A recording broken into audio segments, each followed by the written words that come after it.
Bueno, para iniciar vamos a tener en cuenta una breve introducción haciendo referencia a que el síndrome de Down es una condición genética causada por la presencia de una trisomía total o parcial del cromosoma 21.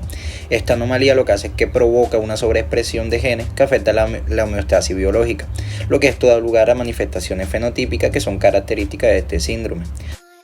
Para su descripción va a darse en el año de 1838, cuando James Kirol identificó ciertos rasgos distintivos en estos pacientes, pero fue John Down quien en el año de 1866 profundizó en el estudio de esta discapacidad cognitiva con estos grupos de pacientes. Ahora, en el año de 1965 fue la Organización Mundial de la Salud que reconoció oficialmente lo que es el término de síndrome de Down para referirse a esta condición. Bueno, lo que es la prevalencia del síndrome de Down ha mostrado un incremento paralelo a lo que es el crecimiento de la población mundial, en parte debido a la reducción de la tasa de mortalidad infantil que se asocia pues a esta condición. A nivel global se estima que afecta aproximadamente de uno de cada 650.000 nacidos vivos, con variaciones según sus factores demográficos y ambientales. Y en Colombia los datos del Ministerio de Salud indican una prevalencia de 17.8 por cada 10.000 nacidos vivos. Sobre la fisiopatología, tenemos que en el síndrome de Down vamos a encontrar que van a haber dos hipótesis. La primera es el efecto de dosis específicas en el cromosoma 21, en donde vamos a encontrar una sobreexpresión de los genes de este cromosoma, que va a causar un incremento en la producción de proteínas codificantes y no codificantes. En la segunda hipótesis nos hablan sobre una estabilidad en el desarrollo, lo que va a provocar lo que es una alteración no específica global de la expresión de los genes en el cromosoma 21, lo que puede generar un desbalance en los procesos biológicos fundamentales. Sobreexpresión y carga genética aumentada. Entonces tenemos que aquí se va a aumentar lo que es la cantidad total de los genes presentes en el cromosoma. Entonces primero vamos a encontrar lo que son los mecanismos de regulación que van a limitar lo que es la sobreexpresión. El primero es la compensación de dosis. Este mecanismo va a actuar para equilibrar lo que es la cantidad del producto génico. Y la segunda es la alteración epigenética. Aquí van a entrar en procesos lo que van a modificar la actividad de los genes sin cambiar la secuencia del ADN. El impacto en la transcripción y señalización. Entonces tenemos que además de los genes que van a codificar proteínas, van a haber genes que no las van a codificar, como son los que generan ARN pequeños o microARN. De tercero y de último vamos a encontrar lo que son las consecuencias funcionales del desequilibrio, que son los efectos directos que van a ser consecuencias de la sobreexpresión de proteínas codificadas por el cromosoma 21. Y los efectos indirectos, estos van a ocurrir cuando la sobreexpresión de un gen va a afectar a otro gen. Variantes genéticas del síndrome de Down. Tenemos que esta es una aneuploidía que se puede dar por un defecto en la división celular o por cualquiera de las tres variaciones siguientes. Primero está lo que es la trisomía libre, que es una no de inclusión, y este ocurre en el 95% de los casos. Esto se da durante la formación de las células sexuales, que son el óvulo y el espermatozoide, y se produce por un error conocido como no de disyunción. Entonces esto significa que en lugar de separarse adecuadamente el cromosoma 21 se queda duplicado en uno de los dos gametos, generar lo que es un embrión con 3 copias del cromosoma 21, o sea, una trisomía.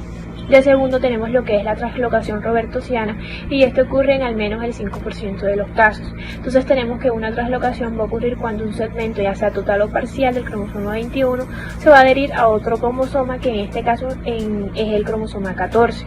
De tercero tenemos lo que es el mosaicismo, y este ocurre en al menos el 2% de los casos. El mosaicismo se puede producir a partir de un embrión originalmente normal y va a ocurrir un error durante la división celular. De los factores de riesgos, y aquí cabe aclarar que como tal no se conoce un factor de riesgo que haga a una persona predisponente a desarrollar esta inestabilidad genética, pero se mencionan algunos factores como una edad materna avanzada, hacen a una persona predisponente a desarrollar esta inestabilidad genética. Hay otros factores ambientales como lo son el uso del tabaco y la deficiencia en el suplemento del ácido fólico. Este es tan importante porque produce material genético, forma glóbulos rojos, previene la anemia y evita malformaciones en el tubo neural. Manifestaciones clínicas, y dentro de esta pues vamos a tener que se van a presentar manifestaciones a nivel fenotípico, neurológico y en otros sistemas, como bien podemos observar en la imagen. Entonces a nivel fenotípico vamos a tener cara aplanada, puente nasal plano, narinas dirigidas hacia arriba, ojos almendrados, boca pequeña. A nivel neurológico, un retraso mental, trastornos del lenguaje, trastorno de la conducta, o también se puede presentar epilepsia. Continuando con la temática abordada, hablaremos un poco acerca del diagnóstico del síndrome de Down. Inicialmente, de manera precoz, se realizará a la madre pruebas de criado mientras esté en el embarazo, las cuales pues se debe tener en cuenta que no van a ser pruebas confirmatorias, sino que nos van a determinar el riesgo Entre estas vamos a tener una analítica de sangre apoyado de una ecografía, en la cual en la analítica de sangre vamos a ver lo que serían pues ciertas sustancias que podrían ser predictores resultantes en la sangre de la madre, apoyado al mismo tiempo por ecografía, la cual nos va a mostrar pues una translucencia.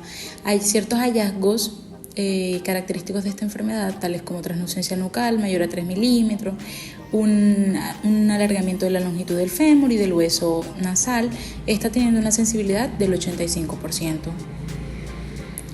Por otro lado, pues tenemos estas pruebas invasivas, no invasivas, tales como son el ADN fetal en sangre materna, la cual pues se solicitará una muestra de sangre de la madre y a través de una PCR pues se realizará este método y pues se diagnosticará de manera precoz el síndrome, la existencia o ausencia del síndrome, esta con una sensibilidad del 99%.